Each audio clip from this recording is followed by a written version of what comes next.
ഏതാണ് വേഗതയേറിയതെന്ന് എപ്പോഴെങ്കിലും ചിന്തിച്ചിട്ടുണ്ടോ? ഒരു തുമ്മൽ അല്ലെങ്കിൽ ചുമ? നമുക്ക് ചർച്ച തീർക്കാം. മൂക്കിൽ നിന്നും വായിൽ നിന്നും ശക്തിയായി വായു പുറന്തള്ളുന്നതാണ് തുമ്മൽ.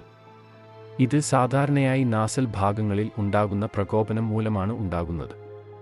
അതേസമയം ചുമ എന്നത് ശ്വാസകോശത്തിൽ നിന്ന് ശക്തമായി വായു പുറന്തള്ളുന്നതാണ്. ഇത് പലപ്പോഴും തൊണ്ടയിലോ ശ്വാസനാളത്തിലോ ഉണ്ടാകുന്ന പ്രകോപനം മൂലമാണ് ഉണ്ടാകുന്നത്.